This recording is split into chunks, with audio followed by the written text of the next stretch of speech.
뉴스 브리핑 시간입니다. 바로 첫 번째 소식 만나보시죠. 트럼프 미국 대통령의 전방위적 관세 부과 정책이 세계 경제를 위축시키고 있습니다. 아직 본격적인 관세 전쟁이 시작되기도 전에 각국의 성장률 전망치가 하향 조정되며 우려가 커지고 있습니다. 대만은 반도체와 전자제품 수출 의존도가 높아 트럼프 대통령이 중국산 제품과 반도체에 각각 60%, 25%의 관세를 부과할 경우 큰 타격이 예상되고 있습니다. TSMC와 폭스콘 같은 대표 기업들이 관세 영향권 안에 들어가 있기 때문인데요. 중국 경제 둔화는 아시아뿐만 아니라 유럽에도 영향을 미칠 것으로 보입니다. 태국 중앙은행은 성장률 전망치를 2.9%에서 2.5%로 하향했고요. 한국은행도 마찬가지로 1.9%에서 1.5%로 대폭 낮췄습니다. 미국의 최대 수입국인 멕시코는 이미 관세 전쟁의 타격을 받고 있습니다. 올해 경제 성장률이 0.6%에 그칠 것으로 전망이 되고요. 25%의 관세가 부과되면 역성장할 가능성도 제기되고 있습니다. 유럽에서는 독일이 2년 연속 역성장을 기록하면서 올해도 0.1% 감소할 거라는 전망이 나왔는데요. 영국도 역시 경제 성장률 전망치를 1.5%에서 0.75%로 하향 조정하는 동시에 물가 상승률 예상치를 2.8%에서 3.7%로 상향 조정하며 스태그플레이션 우려가 커지고 있습니다. 반면 미국 경제는 당분간 화랑을 이어갈 가능성이 큽니다. 기업들이 관세를 피해 미국으로 몰려들면서 IMF는 올해 미국 경제 성장률을 2.7%로 상향 조정했습니다. 그러나 관세 전쟁이 장기화되면 결국 미국도 피해를 피해갈 수 없다는 지적이 나오고 있습니다. 네, 두 번째 소식은 미국이 새로운 예산 결의안을 통과시켰다는 소식입니다. 미국 하원이 대규모 감세와 정부 지출 삭감을 핵심으로 하는 예산 결의안을 통과시켰습니다. 트럼프 대통령의 감세 공약과 재정 축소 계획이 의회의 첫 관문을 넘은 것인데요.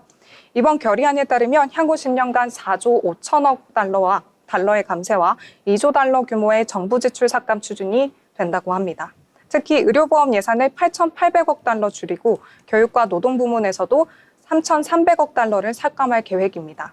반면 국경보안과 국방 예산은 3천억 달러를 증액한다고 합니다. 공화당은 재정 적자가 2조 달러에 육박하는 상황에서 정부 지출을 줄여야 한다는 입장이지만요. 동시에 대규모 감세를 추진하면서도 적자를 줄이는 것은 쉽지 않다는 지적도 나오고 있습니다. 특히 한국 기업이 많은 혜택을 받는 인플레이션 감축법 관련 예산 폐지도 검토되고 있습니다. IRA의 에너지 세액공제를 철폐하게 되면 10년간 9,200억 달러를 절감할 수 있다는 분석이 나왔기 때문입니다. 네, 하지만 저소득층 의료보험과 노인 의료보험 그리고 노령연금 삭감이 포함이 되면서 국민적인 반발 가능성이 크고요. 감세로 인해서 세수 감소가 불가피하다는 우려도 제기되고 있습니다. 한편 테슬라 CEO 일론 머스크가 이끄는 정부 효율부는 연간 1조 달러의 지출 감축 목표를 제시를 했는데요. 그러나 트럼프 행정부 출범 이후에도 정부 지출이 늘어나고 있는 상황이라 이번 예산 삭감 계획이 얼마나 실효성을 가질지 주목되고 있습니다. 네, 다음 소식은 기아의 신모델 관련 소식입니다. 기아가 전기차 시장 확대를 위해 신차 3종을 공개하며 글로벌 시장 공략에 박차를 가하고 있습니다. 지난 24일 스페인 타라고나에서 열린 2025 기아 EV데이에서 준중형 전기 세단 EV4, 콤팩트 전기 SUV EV2, 그리고 목적 기반 모빌리티 PV5를 세계 최초로 선보였습니다. 기아는 그중에서도 EV2의 연간 판매 목표를 10만 대 이상으로 잡고 있고요. 중국 전기차와의 가격 차이를 줄이는 한편 품질과 AS 우위를 통해서 시장 경쟁력을 유지하겠다는 전략입니다. 기아는 지난해 20만 1,000대의 전기차를 판매했고요. 2030년까지 이를 160만 대로 확대하겠다는 목표를 가지고 있습니다. 기아 송우성 사장은 전기차 시장이 일시적으로 둔화되는 캐즘 현상이 있지만 기아는 계획대로 전진할 것이라며 유럽과 글로벌 시장 공략을 더욱더 강화할 방침을 밝혔습니다. 기아의 이번 신차 발표로 글로벌 전기차 시장에서의 경쟁력이 더욱더 치열해질 전망입니다. 네, 네 번째 소식은 통계청이 발표한 4분기 가계동향 조사 결과 관련인데요. 지난해 4분기 가계소득은 증가했지만 소비 지출은 오히려 둔화하면서 가계의 여윳돈이 계속 늘어나는 모습이라고 합니다. 27일 통계청이 발표한 2024년 4분기 가계동향 조사 결과에 따르면 지난해 4분기 가구당 월 평균 소득은 521만 5천 원으로 전년 대비 3.8% 증가했습니다. 물가를 고려한 실질소득 증가율도 2.2%로 3분기 연속 상승세를 기록했습니다. 반면 월 평균 소비 지출은 290만 3천 원으로 1년 전보다 2.5% 증가하는 데 그쳤습니다.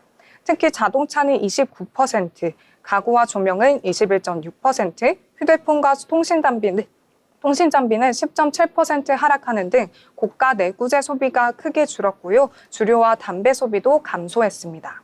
반면 식료품과 주거비 그리고 의료비 등 필수 소비는 증가하면서 전반적인 소비 패턴의 위축이 나타나고 있습니다. 이로 인해서 가계 흑자액은 130만 5천 원으로 7.8% 증가하면서 3개 분기 연속 상승세를 보였습니다. 경기 부진과 지난해 말 계엄 사태 등 사회적인 불안 요인이 소비 위축에 영향을 미쳤다는 분석이 나왔습니다.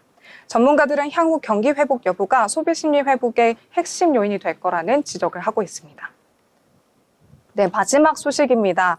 현대카드와 NH농협카드가 우편카드 명세서를 전자명세서로 전환하는 과정에서 소비자 불편을 초래한다는 지적이 나오고 있습니다. 이에 대해 금융당국이 실태점검에 나설 방침입니다. 27일 금융당국 관계자는 우편 명세서를 받고 싶어도 신청 절차가 까다롭다면 결국 소비자를 전자명세서로 유도하는 것이라며 소비자의 편의성을 고려해 불편한 부분이 있다면 시정해야 한다고 밝혔습니다. 현대카드는 다음 달부터 65세 미만 회원 및 우편 명세서 수령 회원을 대상으로 자동 전자명세서 전환을 시행한다고 합니다. 우편 명세서를 유지하려면 현대카드가 발송하는 문자 메시지를 통해 별도로 신청해야 하고요. 2개월 동안 신청하지 않으면 자동으로 전자명세서로 변경된다고 합니다. NH농협카드도 마찬가지로 4월 15일 이후 우편 명세서 수령 고객을 자동으로 전자명세서로 전환할 계획이라고 하는데요. 현대카드와 동일하게 별도 거부 의사를 표시해야만 기존 방식이 유지된다고 합니다. 네, 그러나 소비자 입장에서는 인센티브 없이 불편을 좀 감수해야 하는 상황인데요. 금융당국은 고객이 충분한 안내를 받았는지 그리고 신청 절차가 과도하게 복잡하지 않은지 점검할 방침이라고 밝혔습니다. 지금까지 뉴스브리핑이었습니다.